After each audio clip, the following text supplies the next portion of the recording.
there life on Mars? You will see for yourself when you see the Angry Red Planet. Join these 4 daring astronauts, blasting off from Earth, traveling through space, into the unknown.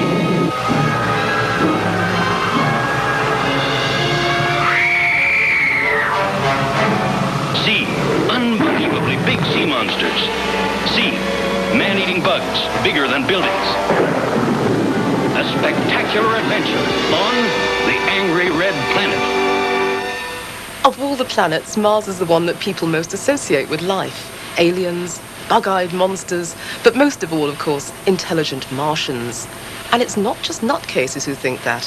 When astronomers first turned powerful telescopes towards Mars, they found indisputable evidence. In 1877, when Mars was very close to Earth, I observed it through my telescope. I have seen innumerable canali. At times, they appear to become double. They are very long and straight. Is it possible they are artificial? These words fired the enthusiasm of a rich American. Percival Lowell became obsessed with Mars and devoted his life to investigating it. Using his family fortune, he built an observatory under the clear skies of Flagstaff, Arizona, and it showed him astounding things. He saw Schiaparelli's canali, straight dark lines crisscrossing the red deserts of Mars.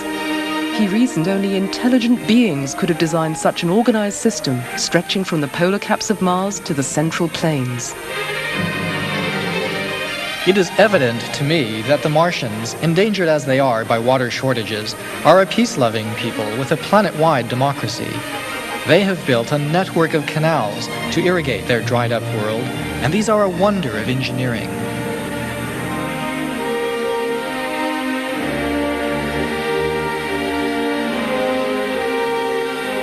Of all the planets, Mars is most like the Earth. It's a bit further from the sun, so that Mars is a bit chillier. But even so, a Martian summer could be as warm as a winter on the Earth. So it wasn't all that surprising that Mars might have some kind of life. Through Earth's fuzzy atmosphere, details on Mars are elusive, even through the world's biggest telescopes. But there were white patches at Mars's north and south poles, just like the Earth's polar ice caps. And although not all astronomers could see canals, many made out dark patches that shifted with the seasons. Surely it had to be vegetation. But no one really knew. Everything had to wait for the space age.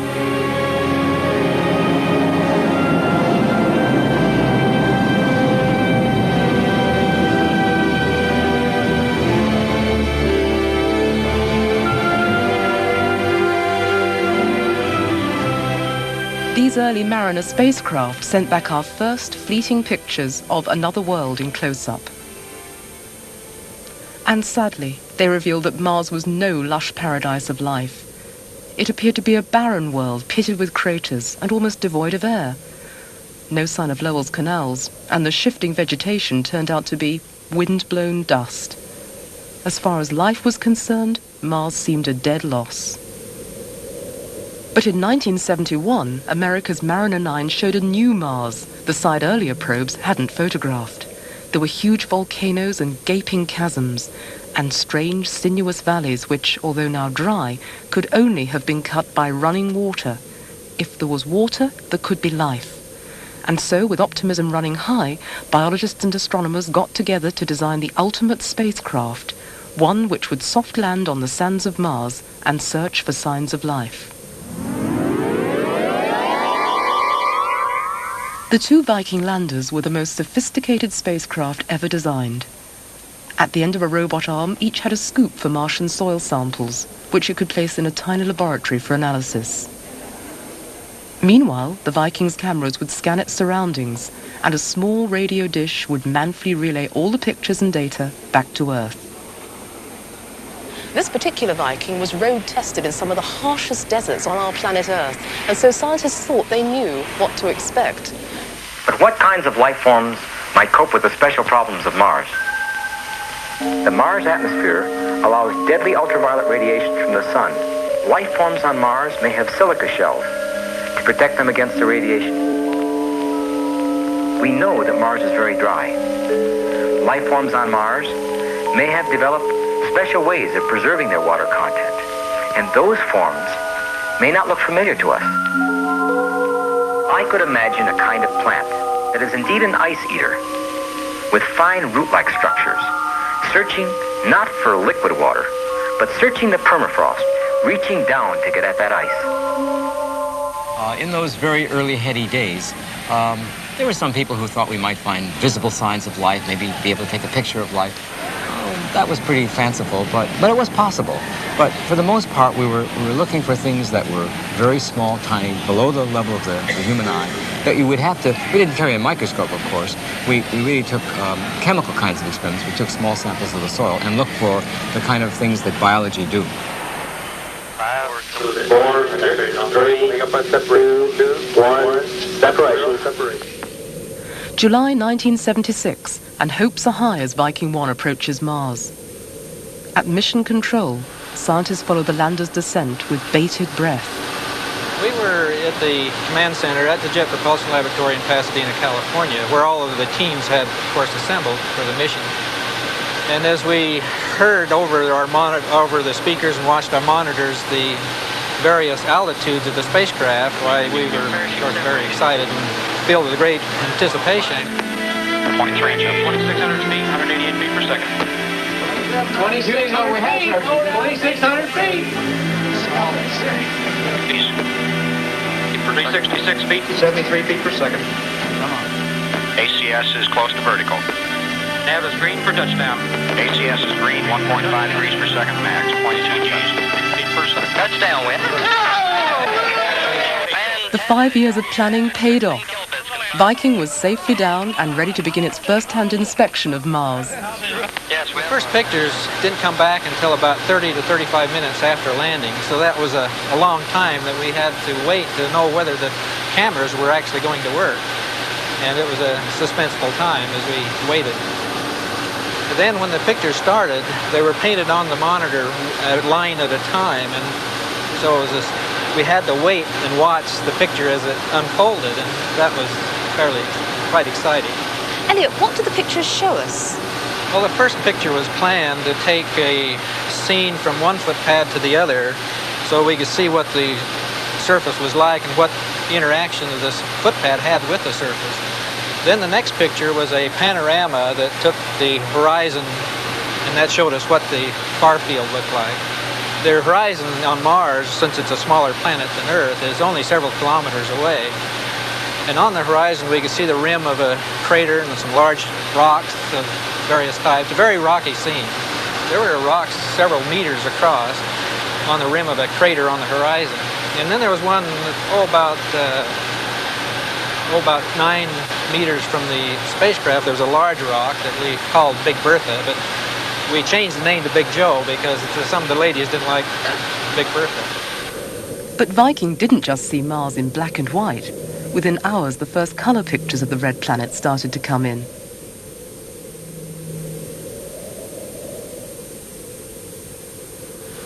First, we expected the sky to be somewhat here on Earth. It has an atmosphere, so we thought it would be kind of bluish. But as we processed the colored pictures, we discovered that the sky was pink. And the reason it was pink was because a lot of that red Martian dust was just still in the sky, which give it that pink color. Viking had a lot more to do than just send back holiday snaps. Its long scoop, here being tested on the Earth, was designed to feed the Martian soil into a miniature laboratory which would check for signs of life. The whole operation had to be done by remote control. But how would Viking recognize life? It was designed to look for organics, chemicals which would form life given half the chance, and also for microscopic living cells in the Martian soil.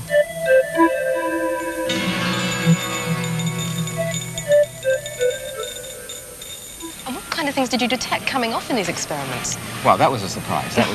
In fact, there were two remarkable surprises in Viking.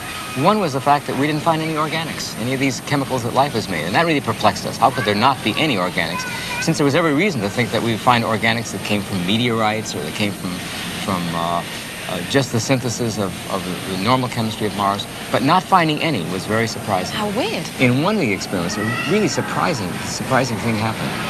We call it the chicken soup experiment, where we dumped a bunch of stuff in there, hoping that if there's a Martian organism there, it might like to eat the chicken soup. It wasn't really chicken soup, of course.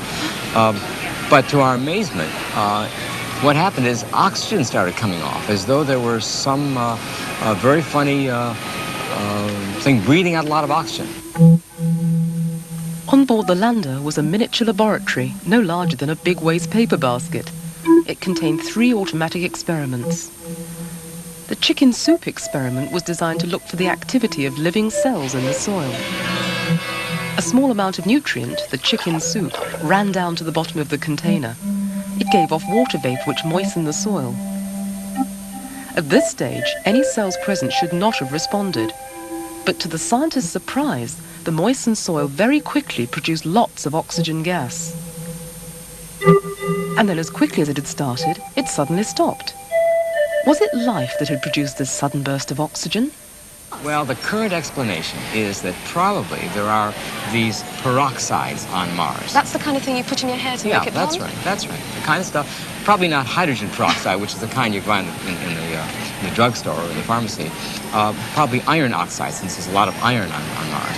But does the same thing. It's highly oxidizing, and in some ways, I guess you might say, it tends to sterilize the surface. It destroys those organics that ever get started.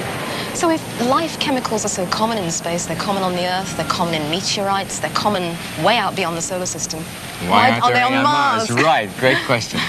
Wish we knew the answer to that. That's why we're going to have to go back again and answer all those questions.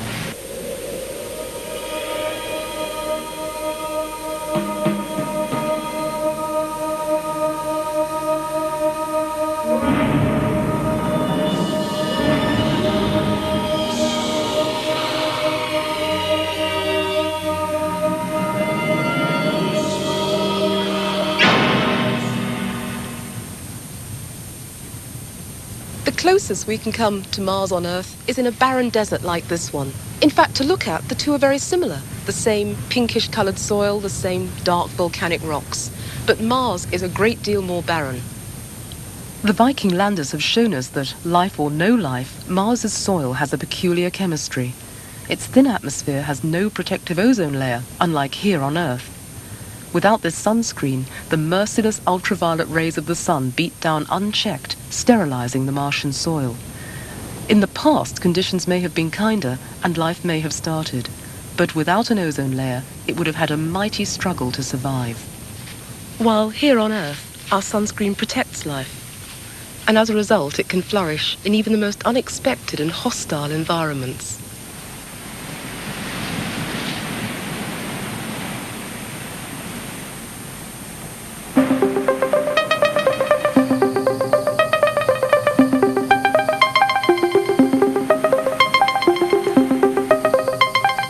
Meanwhile, pictures were being received on Earth from the 2 Viking orbiter craft high above the Martian surface.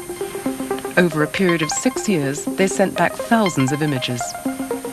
And as a result, we know the face of Mars today more thoroughly than that of any other planet, including our own.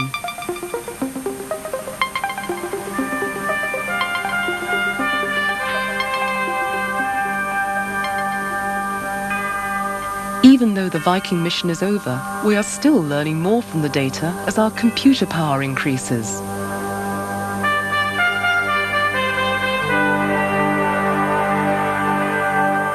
With the computer's aid, we can fly over Mars's huge volcano Olympus Mons, 3 times the height of Mount Everest.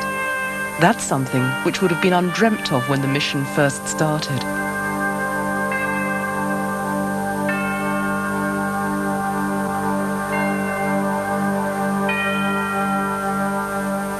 We can survey the ins and outs of the planet-wide Valles Marineris Canyon system, a system so big that it forms a vast scar on Mars's surface.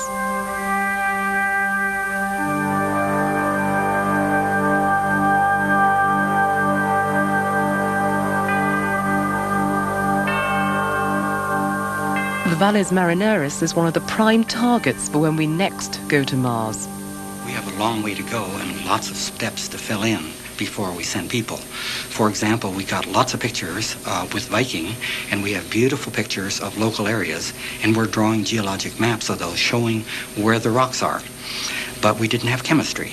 So the next thing we do is we send an orbiter to determine what the chemistry is. That's sort of a mid-year exam. You see, we've drawn these lines and says what the chemistry is, and we'll find out whether we pass or flunk. And then the final exam is when we send a lander with a rover that runs around and collects samples that we bring back. And that's the final exam. Will this rover be manned or unmanned, Hal? We could do it either way. We could take the pictures and the chemical data and send the unmanned rover and say, stop here and pick up samples. We'd like to do it with a man because a man is cleverer and more flexible, and we're looking for very subtle things like soil horizons, and the man could go just to the right place to pick the right samples up.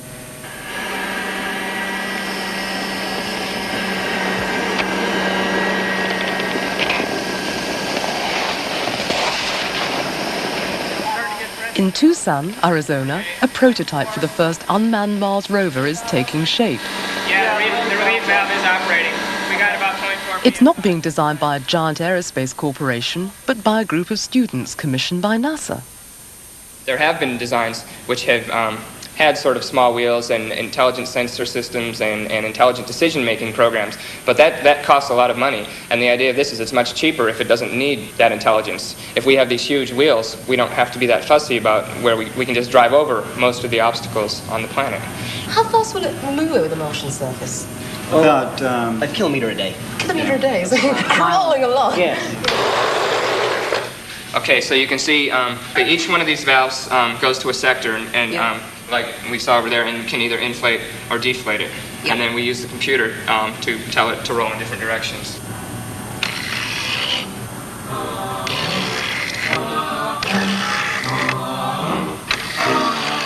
A small model of the Mars ball shows off its paces on the University of Arizona campus. The actual vehicle, if it ever gets there, will stand 16 feet high.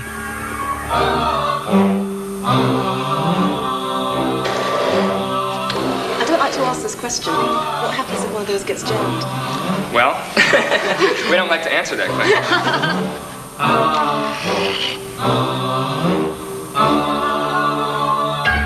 If it happens when we're testing in Arizona, we can just go out and hit it with a hammer. If it happens on Mars, we may be in trouble, and that's why it would have to be very carefully designed. Or you need Martians to help you. That's right, yeah.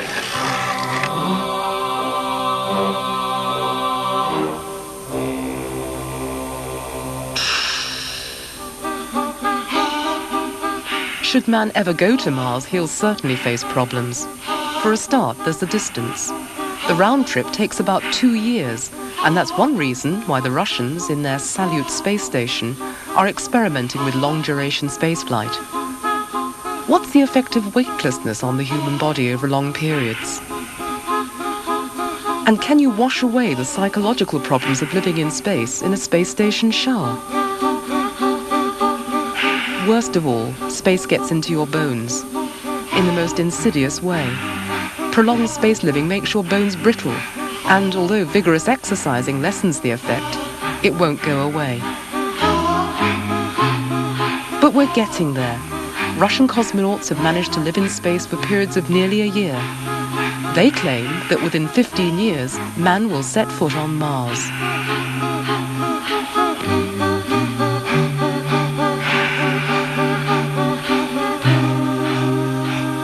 At a secret location in England, even longer-term plans are being laid.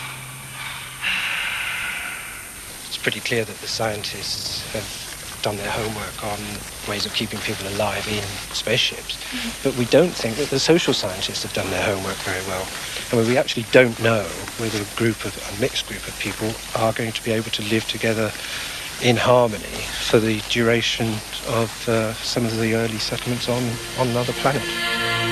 A group of English social scientists is persuading 15 volunteers to give up a year of their normal lives to live in a complete simulation of a Martian base. As they work, rest and play, their every action will be watched by television cameras that record how people actually get on with each other under the very demanding conditions that real Mars settlers will suffer. What about pleasures? Will they have any fun things to do? Oh yes, we'll have a library of tapes of entertainment and music and films and things like that, and they'll also be able to phone home. But there are other problems there? Well, there is one very big problem. There's a 60-minute delay, which we'll have to construct an artificial delay, which might cause problems. When is all this going to happen? Well, we're hoping it'll get going in about a year. It'll take a lot of planning, and it also take a lot of money. This idea is not as bizarre as it sounds. Scientists are already using the Viking data to select possible sites for a base on Mars. Hal, what do you think of the idea of establishing a manned Martian base? It may seem far-fetched, but it's entirely feasible. The biggest thing is that unlike the moon, Mars has lots of water, and that's what we need for life. So where would you put this base? Well, the easiest place, that is where water is most available, is near the North Polar Cap, which is lots of water ice. And all you have to do is use solar heaters and melt it. Well, you've mentioned all these missions, like the Observer, the roving vehicle, a manned flight, and possibly even a colony one day. It all sounds like science fiction. When's all this going to happen? Well, it would take a lot of time because we have to do it one step at a time. We have approval for the Mars Observer mission to determine the chemistry. That flies in 1990. There are people who think that we might fly a lander rover sample return mission in, say, the mid-1990s, 1995, 1996, and perhaps a manned mission 10 years after that, and the Mars base 10 or 15 years after that. That sounds like a very long time, but we have to build this a step at a time, and if we intend to go in that direction, we have to make the plans now. When we first talked about these very long missions, one of the people said, "My goodness, I won't be around. It will be the sons of my graduate students. It'll be a new experience in human history." And I said, "Remember the medieval cathedrals? They took 200 years to build." There are plenty of mysteries left for future missions to Mars. And the question of life is still top of the list. We know that Mars's soil has been thoroughly sterilized by the sun's radiation. But did life ever develop during Mars's warm and wet past? Might scientists one day find fossils buried deep in the ancient rocks of Mars's giant canyons?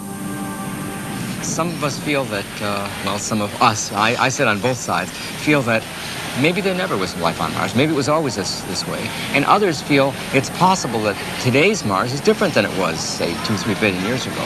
I think we're not going to know until we actually carry out the right experiments. And go there?